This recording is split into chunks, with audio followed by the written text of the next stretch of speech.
ولفتح العلم خير والحكم الفاتحة. أعوذ بالله من الشيطان الرجيم. بسم الله الرحمن الرحيم.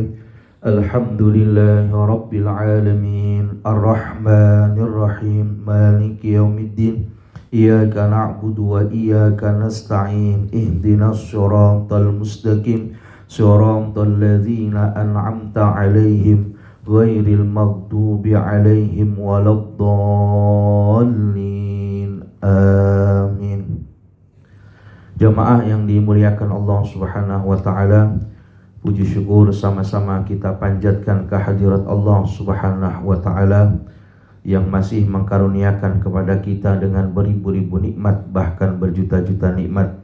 Dengan nikmat yang Allah berikan kepada kita, baik berupa nikmat iman, nikmat Islam, terlebih nikmat sehat walafiat.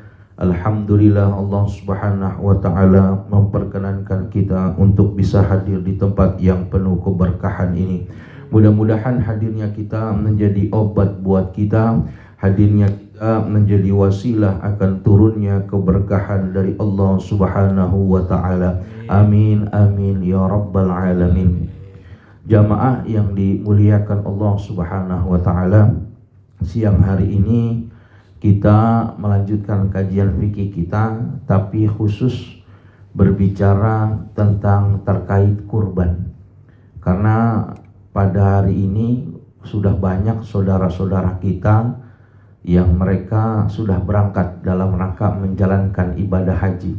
Mudah-mudahan kita yang belum berangkat haji, Allah catat namanya sehingga bisa ziarah ke makam Rasulullah di Madinah dan bisa mengelilingi Ka'bah Baitullah di Mekah menjalankan ibadah haji dan umrah. Amin ya rabbal alamin.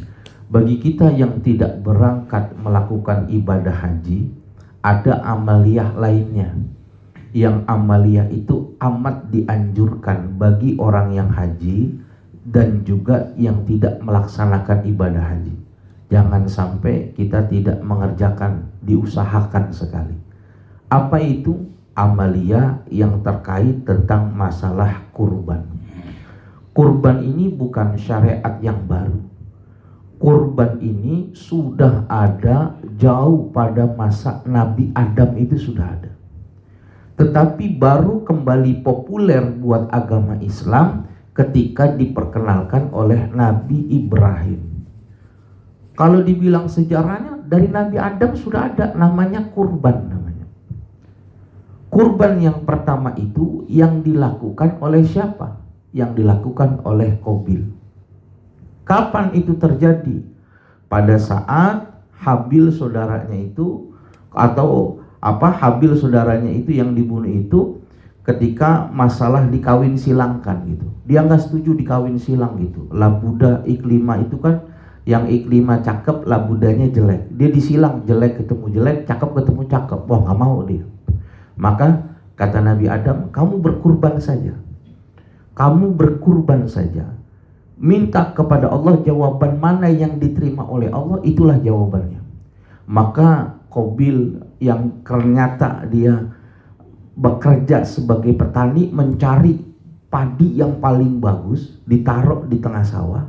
Habil mencari binatang ternak, kan memang dia tukang ternak, dicarilah gibas yang terbaik. Ternyata yang diterima oleh Allah bukan padinya, tapi kibasnya punyanya Habil. Berarti nikah kawin silang adik dengan kakak sebagaimana Nabi Adam perintah, itu yang benar. Qabil tidak terima, tetap, maka saudaranya Habil ini dibunuh. Nih Bapak harus paham Pak. Yang diangkat itu adalah kambingnya Habil oleh Allah. Nah, waktu Nabi Ibrahim diperintahkan untuk melakukan berkurban, itu yang pertama kali dipotong itu adalah Nabi Ismail. Untungnya Allah tidak jadi perintahkan untuk menyembelih anak yang terbaik. Bisa jadi Bapak udah disembelih nih kalau syariatnya nggak diganti gitu.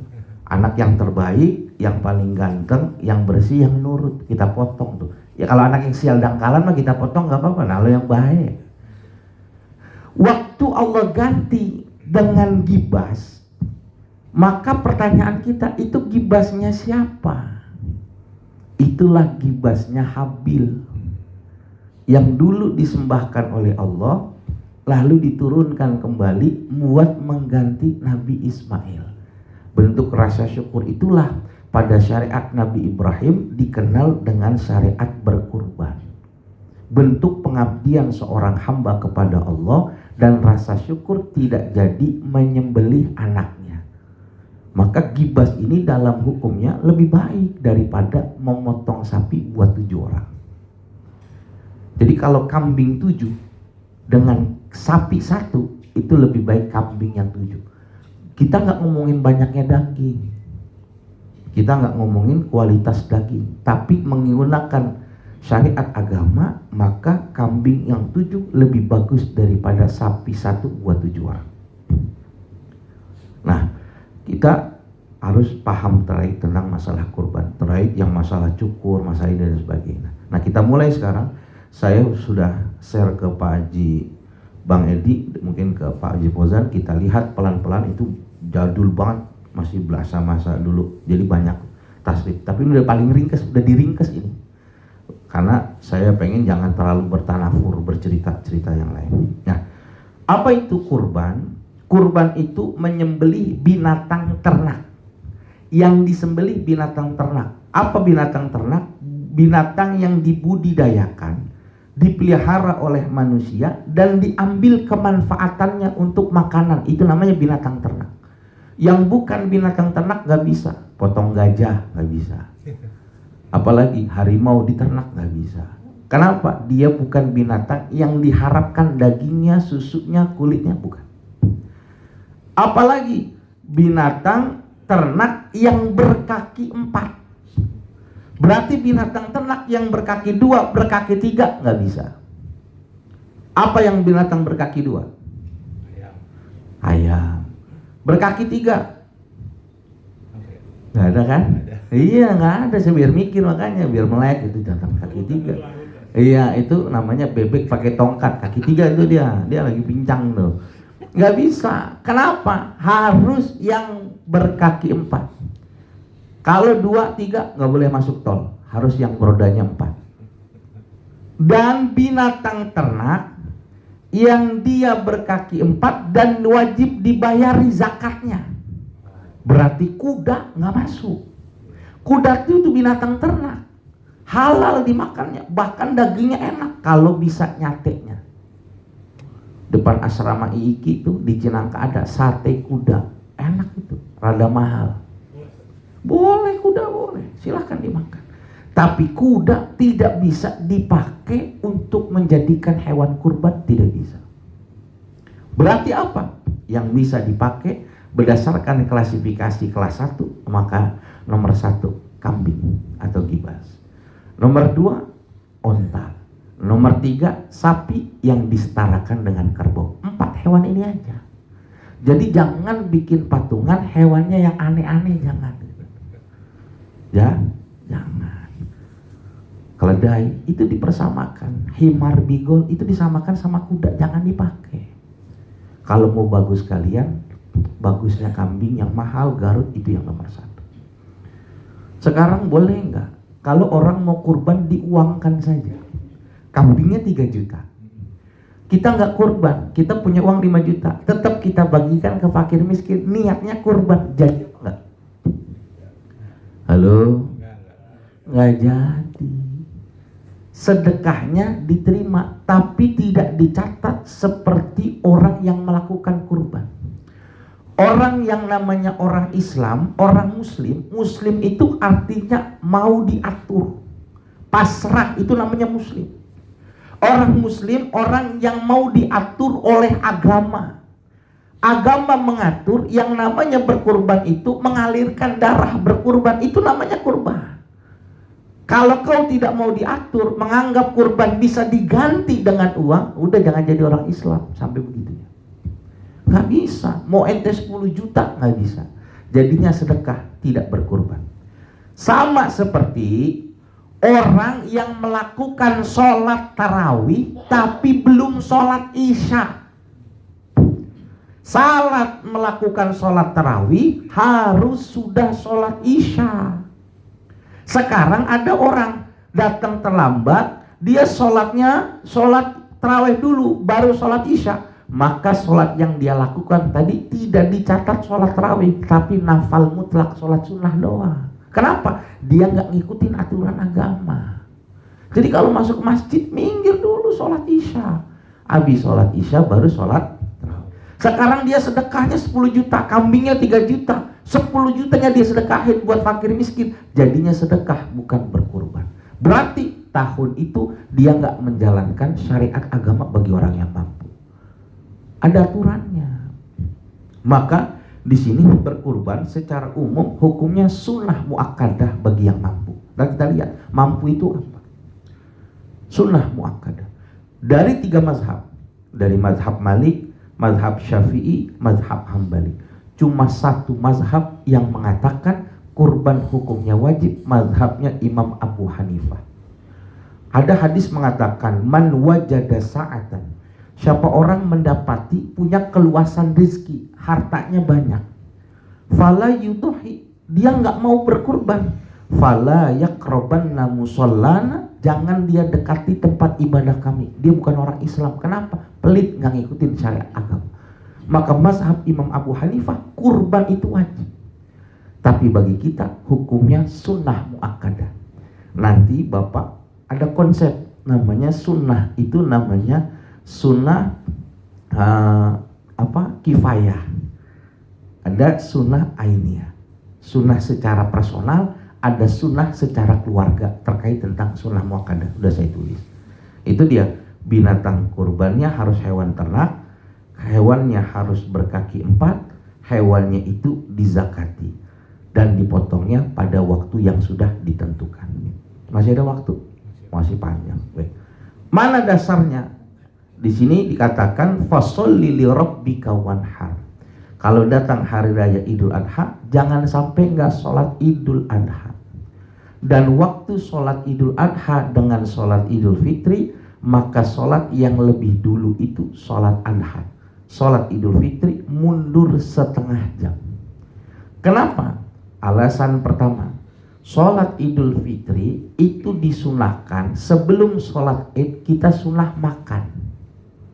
Sunah makan. Semua orang yang lahir, yang hidup pada masa Idul Fitri, sunnah untuk mandi semuanya. Walaupun tidak sholat Id. Istri kita haid, sunnah mandi Idul Fitri, sunnah.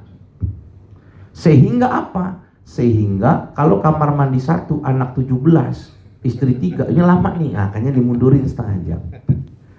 Yang ketiga, diberikan kesempatan bagi orang yang belum bayar zakat untuk menunaikan zakat. Kenapa? Karena dia ditunggu zakatnya sebelum khotib naik ke atas mimbar. Maka waktunya Pak Haji Fauzan mundur setengah jam. Tapi kalau sholat adha, kalau sudah syuruk, habis waktu subuh, tambah 18 menit, setengah 7, asal sudah bukan waktu yang diharamkan, sudah langsung sholat Idul Adha boleh. Kenapa? Dia nggak ada sunnah untuk makan sebelum sholat, nggak ada. Bahkan sunnahnya kita makan kapan? Makan daging kurban, itu sunnahnya. Makanan yang pertama masuk perut kita adalah makan daging hewan yang kita kurbankan atau kita dapat dari kurban, itu sunnahnya. Jadi kalau kurbannya ditunda hari kedua, kita makannya besok. Jadi seharian nggak usah makan kita. Kurus dong. Ya nggak kurus, paling ya diopname ya. Kurbannya hari ketiga, ya 2 hari kita nggak makan. Karena sunnahnya yang pertama kali masuk adalah daging yang kita kurbankan. Nah, waktu pemotongannya kapan? Waktu pemotongannya itu sudah diatur. Dipotongnya setelah khotib turun dari mimbar. Kalau khotibnya masih innal hamdanillah, potong aja, potong. Apa? Nanti sholat selesai kita langsung nyatet. Itu nggak dianggap berkurban. Kenapa? Nggak sesuai waktunya. Kapan waktunya? 4 hari. 10 Zulhijjah, lebaran Idul Adha, dari mulai khotib turun, selesai khutbah, sampai hari tasyrik ketiga, 11, 12, 13.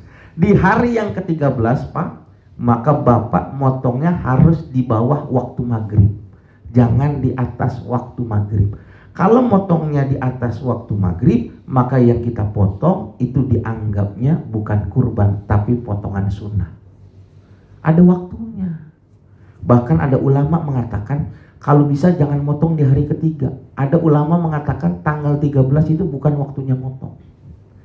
Tapi kita Syafi'iyah mengatakan boleh motong. Yang penting motongnya jangan setelah maghrib, jangan. Sebelum maghrib kita potong. Di pesantren pasti hari kedua. Kenapa? Hari pertama ustadznya motong di luar semua. Pegel saya motong. Maka saya tunda di hari kedua. Sekaligus ngajarin santri yang dewasa buat belajar motong. Harus bisa motong.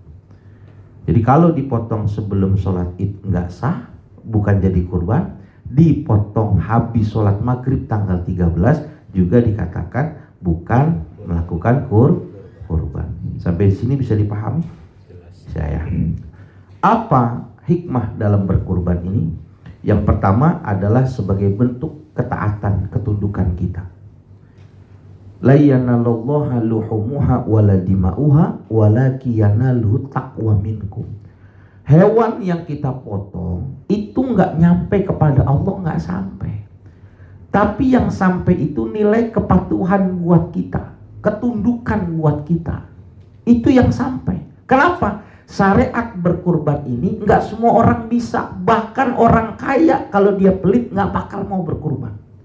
Apalagi nggak tahu kenapa dasar ADART-nya apa.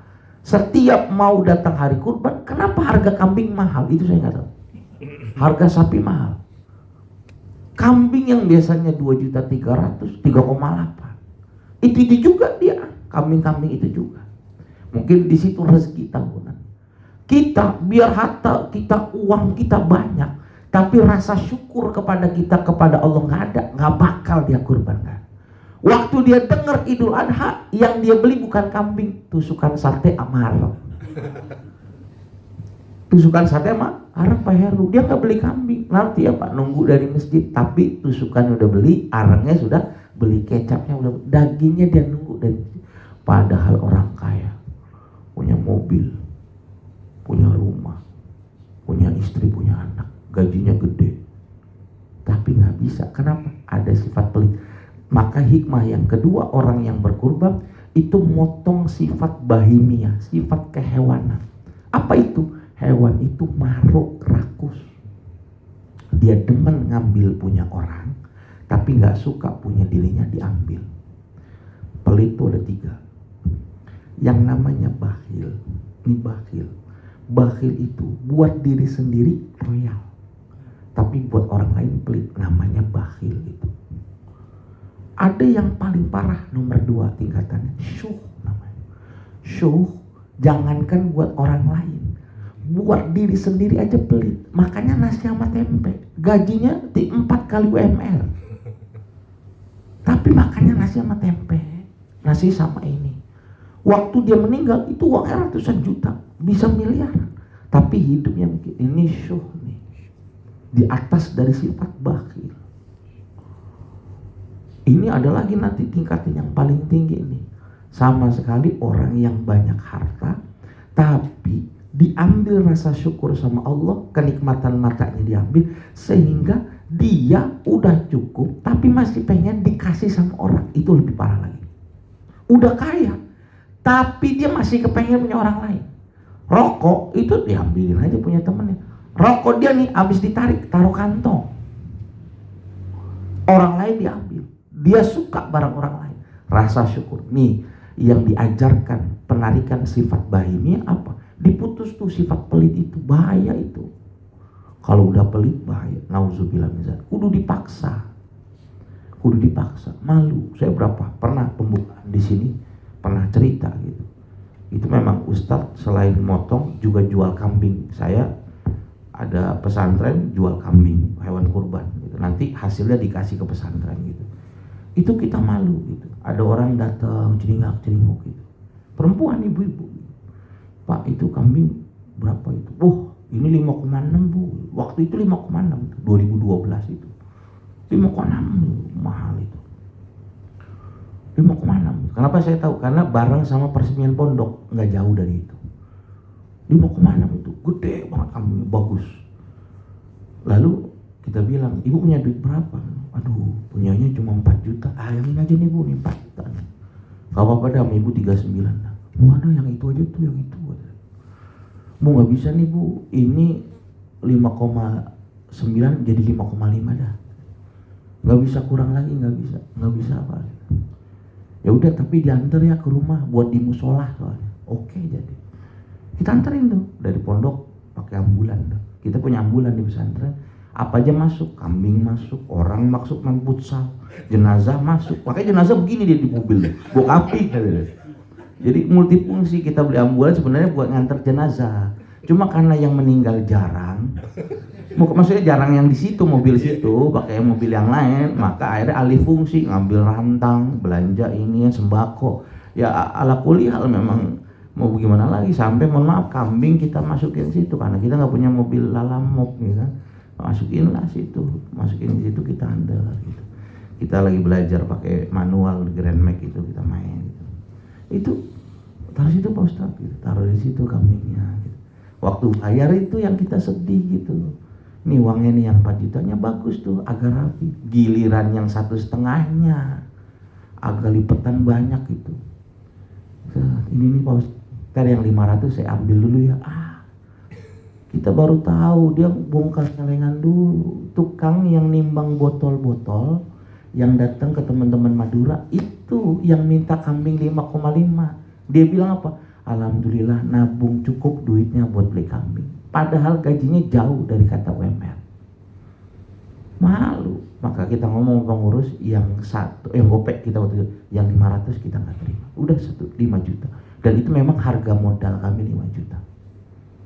Saking apa? Kita malu kepukul. Akhirnya saya pribadi secara istri dan anak saya bilang digilir aja kita. Karena kena nih nanti hukum dalam sunnah muakkadah yang bersifat kifayah dan yang bersifat ain, nanti dijelaskan. Malu Pak, kayak Bapak nih, nanti kita harus paham yang disebut mampu itu mampu sampai mana gitu. Itu hikmahnya yang pertama.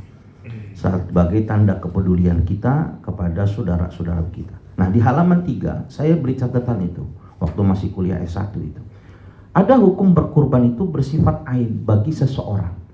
Artinya siapa? Bagi orang yang mampu. Tapi bisa sunnah muakkadah bersifatnya sunnahnya kifayah.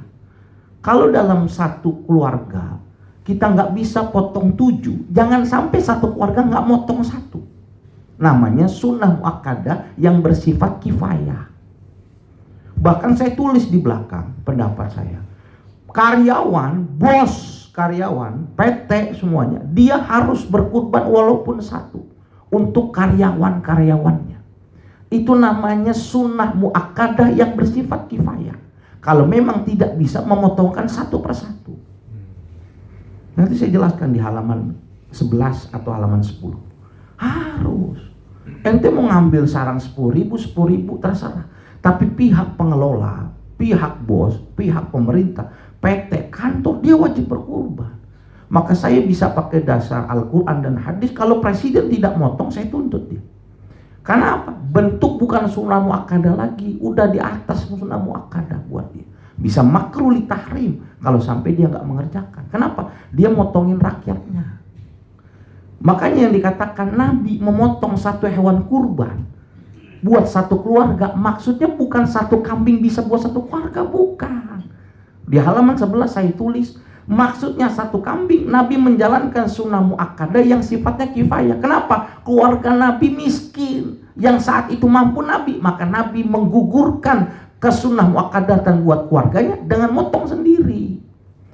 Saya punya 5, anak saya 3, saya 5, sama istri saya 1, saya 5. Gak bisa saya motong 5, belum punya kesanggupan. Jangan sampai 1 aja enggak. Ini udah sukses, sudah enggak bisa. Jangan. Bahkan almarhumlah Kiai Haji Bunyamin Muhammad Serengseng almarhum, setiap tahun sapi 1 buat dirinya sendiri 1. Itu masih Itu saya masih sedih lagi, ada kiainya masih hidup. Saya nggak sengaja ngelihat video di sini, Dr. Levi Fahrul Afifi, teman ngaji juga bareng di Kiai Maulana Kamal Yusuf.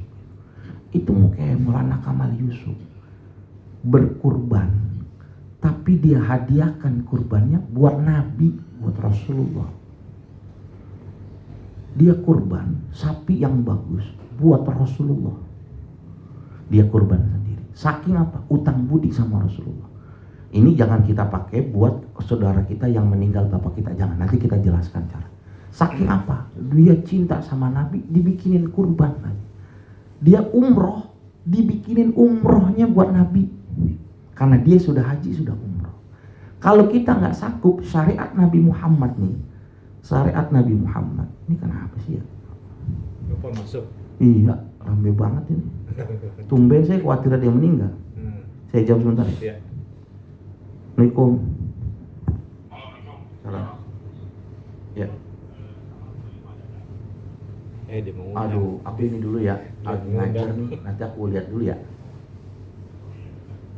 Ya. Assalamualaikum.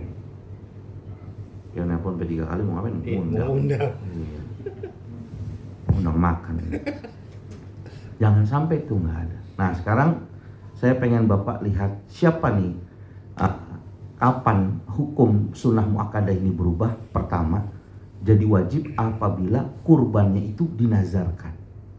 Jadi wajib tuh hukumnya. Bang Heru misalnya bilang gitu, saya mah insya Allah nih, kalau nanti pulang bisa nyium istri saya, besok saya nazar Idul Adha saya kurban di kantor. Pulang nyium istrinya, jadi itu dia. Idul Adha tanggi satu kantor, suruh potong. Sekarang, kan tadi saya bilang, kalau sudah lewat tanggal 13 bulan Zulhijjah, ya kan, udah lewat tanggal 13 bulan Zulhijjah, malam maghrib udah nggak sah kan motong. Kalau Pak Heru belum motong, ditunggu walaupun sudah lewat tanggal 13, buat apa? Bayar kodok nazarnya dia ditunggu. Walaupun motongnya tanggal 15 Zulhijjah. Kenapa? Dia udah nazar. Dan yang miara kambing, ingat nih, ini yang miara kambing, yang usaha kambing, hati-hati. Kalau dia salah ngomong, kambingnya jadi nazar, wajib dipotong. Siapa orang yang bilang? Datang nih, ini kambing siapa nih? Ini kambing saya nih, buat kurban saya. Itu jadi nazar tuh. Hati-hati, ini kambing saya, ini mah saya nggak jual, ini mah kambing kesayangan saya, ini bakal nanti kurban. Dia kena tuh. Kenapa? Tidak ada taklid yang mengelepas, nggak ada. Itu malah dikunci buat kurban saya. Nggak nunggu tahun besok, itu hitungannya tahun ini. Tapi kalau mengatakan ini kambing saya, insya Allah buat sunnah kurban. Dia bilang sunnah kurban. Maka jatuhnya kalau dia mau potong silakan, nggak apa-apa. Cuma ada kata sunnah kurban. Tapi kalau dia bilang kambing ini punya saya, nanti bakal kurban kambing yang ditunjuk jadi wajib hukum. Itu saya sudah jelaskan juga di halaman nomor 3. Nanti biar teman-teman baca garis besarnya. Siapa nih orang yang diperintahkan untuk melakukan berkurban? Siapa? Pertama jelas orang Islam, karena syariatnya orang Islam. Boleh nggak orang non Muslim berkurban? Diterima apa enggak? Terima, ambil. Ini engkau nih minta potong sapi, ya gua tolak lah. Bukan orang Islam, pengurus goblok. Nggak baca kitab dia. Syariat berkurban buat orang Islam, tapi syariat untuk berbagi buat seluruh orang beragama Islam. Seluruh agama itu berbagi. Karena ajarannya memang cinta kasih. Bapak jangan aneh Pak. Di Pondok Cabe ada material engkau. Ini sering nanya ke punya orang tua saya, ada nggak yang lagi bangun masjid? Kalau ada orang bangun masjid sama dia, datang bawa proposal, dikirimin pasir, dikirimin batu bata, dikirimin split. Kenapa? Karena kata dia, abis bantu masjid usaha oek makin lancar. Suruh beriman mah enggak, mending pesantren nggak mau, kudu masjid dia bilang. Ada yang punya kayak gitu. Petogogan, Kebayoran Baru, Jakarta Selatan. Petogogan, sekarang udah masuk Islam, namanya Susi, dulunya orang Cina. Ngundang tahlilan di rumahnya. Ustadz, jadi kasih tahu sama Susi ini, Ustaz, nanti tolong bantuin doain buat usaha ayah ya, sama rumah nih. Tapi jangan kayak Ustaz yang ono.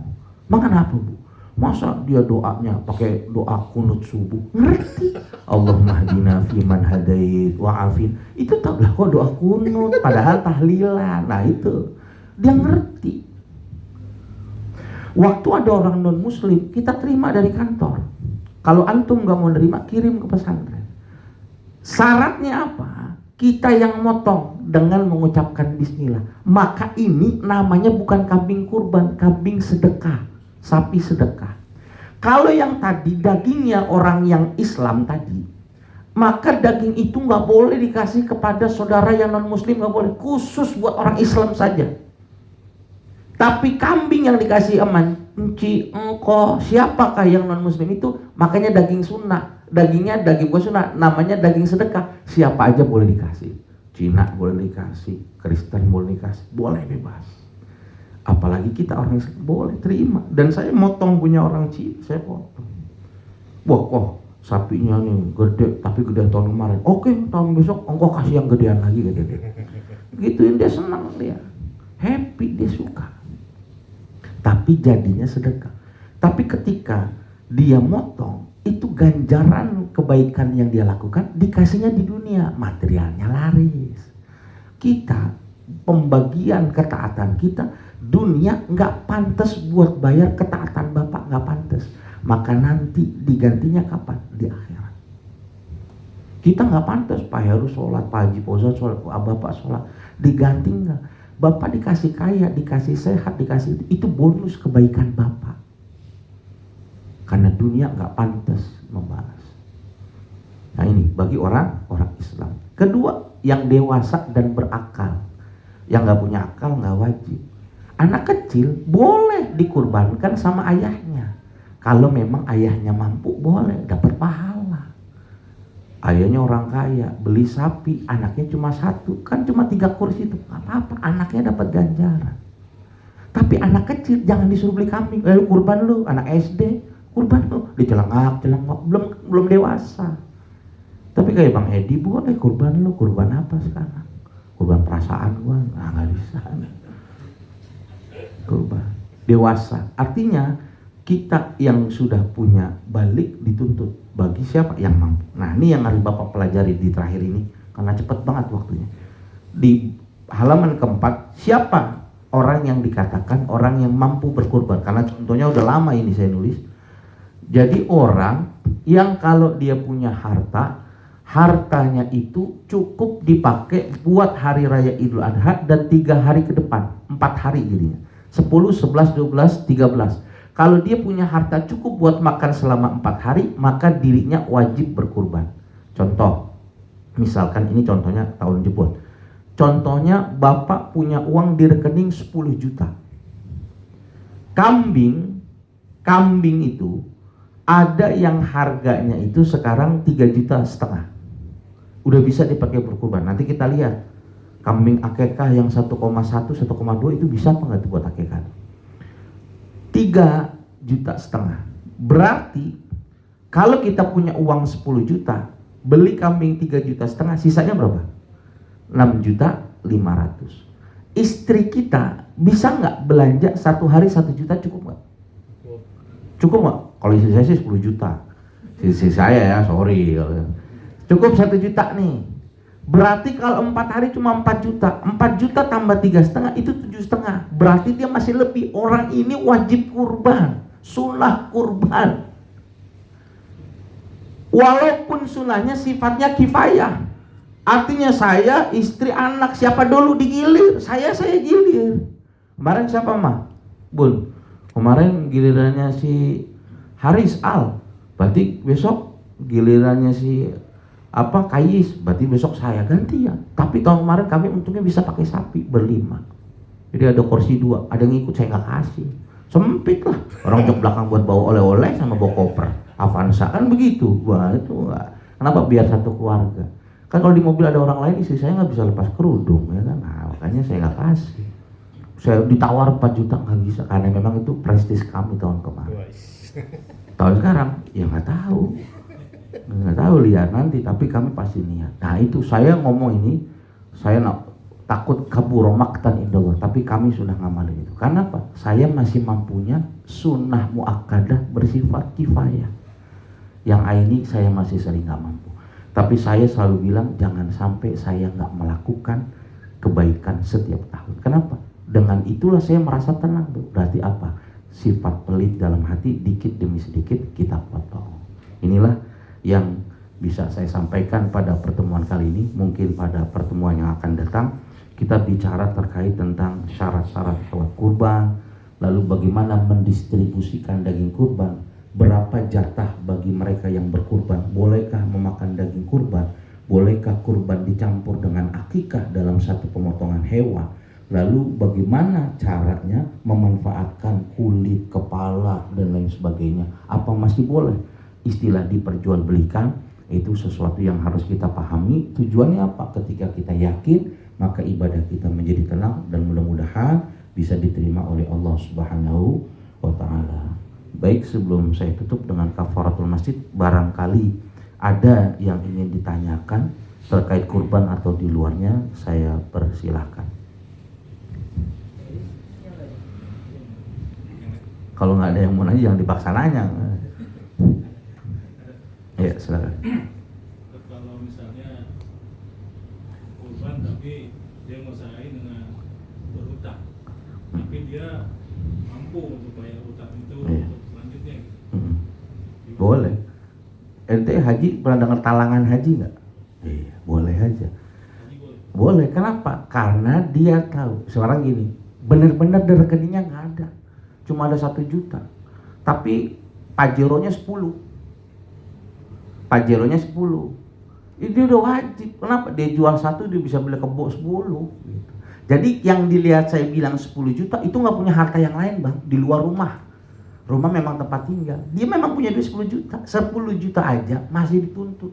Apalagi punya pajero 10. Masa orang yang punya duit 2,5 miliar enggak? Ini kebangetan. Emas itu yang dipendem sama dia, itu yang ukuran 85 gram. Itu kena wajib kalau udah sampai diakal-akalin gitu, dikurangin 2. Nah ini orang yang ngurangin ini nanti masuk surganya di prank juga sama Allah. Pas masuk surga salah, neraka. Kenapa? Main-main kan agama. Saya bilang 10 juta, besok sama Pak Heru uangnya di rekening dikurangin cuma 3 juta. Tuh saya nggak mampu tuh. Iya kan? Padahal yang 7 juta dipinjemin sama orang, dibalikinnya tanggal 14 Zulhijjah. Pas mau balikin tanggal 12, jangan sekarang, 2 hari lagi balikinnya. Gua nggak nerima, dipercepat gitu, supaya nggak kewajiban. Ini main-main ini, begini nih. Ah ini mah nanti masuk surganya juga di prank. Nah nggak boleh. Jadi kita lihat rekening bapak yang gajinya sebulan 18 juta, wow itu mah udah potongnya udah. Sapi. Iya bukan sapi, artinya jangan sampai sunnah muakkadah bersifat kifayahnya nggak kudu di kantor. Yang baik itu di tempat sekitar di mana kita berada di situ. Nanti kita pahamin bagi 3, dan ada satu bagian yang kalau kita berkurban, sekalipun kita nggak makan, kita harus ambil itu. Karena itulah intisari ibadah yang kita lakukan. Ada lagi yang mungkin ingin ditanyakan? Ustaz, ada Ustaz. Ya silakan Pak Haji Boza. Enggak, itu Pak Dimas. Izin nanya Iya silakan. terkait kurban ya. Iya. Nah sekarang banyak di e-commerce tuh. Tokopedia, di apa itu banyak ya. Kurban langsung di aplikasi gitu. Iya. Itu gimana ya, Bung? Kalau memang kita sudah meyakini ada, boleh. Tetapi kan yang bagus nanti dijelaskan. Ada kesunahan bagi orang yang berkurban, ada dijelaskan di halaman 10. Apa itu? Salah satunya, kalau dia tidak bisa memotong secara langsung, minimal dia hadir. Karena apa dia harus hadir? Karena waktu kita memberikan hewan kurban itu ada akad pemberian. Ada akad yang harus dilakukan. Dan itu bagi kita, akad itu lebih enak ketika secara langsung. Bukan berarti nggak boleh. Silakan. Tapi yang lebih aman Bapak Mas Dimas, beli di tempat yang Bapak tahu mana kambingnya. Nanti makanya saya bilang, ada akekah 1,2. Itu yang dipotong kambing apa kucing? Itu kita harus paham. Jangan sampai kita sudah menganggap akekah, tapi ternyata nggak sesuai kriterianya. Kambing yang mau kita potong itu ada kriterianya. Kulitnya aja dikasih tahu warnanya yang sunnah putih. Nggak boleh ada coak sedikit pun. Nih mata begini nih, terus kambingnya begini nih, jereng, nggak bisa. Nah kita harus paham tuh. Kalau sononya ternyata Bapak Mas Dimas udah beli 4 juta, Mas Dimas sih udah dapat pahala di hadapan Allah kurban. Tapi yang menjalankannya ini nih yang dikhawatirkan tidak disesuaikan syariat agama. Makanya lebih baik beli langsung. Itu mah sah saja. Bapak nggak mau pusing kan? Udah beres 4 juta kantong kreseknya cepet, udah beres, silakan. Tapi buat kami yang mau beribadah, ibadah secara yakzo langsung jauh lebih tenang. Gitu. Sah saja. Berarti nggak makan sunahan, makan potongan ya kan? Dagingnya nggak makan, karena kan bingung itu. Laporan doang, invoice doang kan, fotoin doang kan. Padahal dikirimnya ke Loksmawe, susah ngambilnya ke Loksmawe kan gitu. Iya. Baik, ada lagi? Siap. Iya, silakan panjang santai saya justru waktu saya. Terkait ini kurban kita kan satu sapi 7 orang. Iya. Ternyata kita baru dapat 6 nih. Mm-mm. Terus ada non muslim ingin ikut istilahnya berkurban juga lah. Apa kita masukkan ke dalam kelompok yang jadi 7 atau kita pisahkan dia, kita belikan berupa sama kambing gitu. Maka lebih baik dipisah. Dipisah saja. Tetap yang 6 ini Iya, karena yang 6 itu khusus dia fatulil mukminin. Karena kita potong 6 orang itu khusus buat saudara kita yang muslim. Kalau yang dia jenisnya sedekah, siapa aja boleh dikasih. Tapi kalau nggak ada lagi di boncengan nih, bangkrut nih Pak. Kalau dipisah nggak, ya masukin aja nggak apa-apa. Dan nanti kan sesuai apa niat kita masing-masing. Malah dia lebih simpel lagi kan, lebih umum. Cuman janganlah ibadah dicampurin. Kayak Bapak sholat boleh nggak di gereja? Boleh, sah, tapi makruh. Kenapa? Khawatirnya nanti puji Tuhannya begini nanti keluar ya bahaya ya. Tadi tanya itu siapa? Itu Bunda Maria. Yang ini, oh beda Pak, ini Nasrani, yang ini Katolik, ini ada Bunda Maria, ini enggak. Kok salibnya beda? Beda nanti dari Pantai Kostanya udah jelas. Karena besok-besok begini jadinya. Jangan, doanya kita begini, Bapak begini nanti ya, jangan. Jadi sesuatunya jangan disamain. Dia mah diterima aja. Sampean kudus bayar, yus kudus bayar aja sapi gitu. Boleh aja Pak Heru kalau memang, tapi jangan kalau bisa. Mukhalid bainal gitu jangan. Ada lagi cukup? Aman ya, mudah-mudahan ada manfaatnya. Dan bila ada yang ingin dipertanyakan, bila tidak sempat boleh melakukan secara WA dengan Bang Edi ataupun langsung. Terima kasih, sampai ketemu pada pekan yang akan datang. Subhanakallahumma wa bihamdik, asyhadu an la ilaha illa anta astaghfiruka wa atubu ilaik. Assalamualaikum warahmatullahi wabarakatuh. Waalaikumsalam.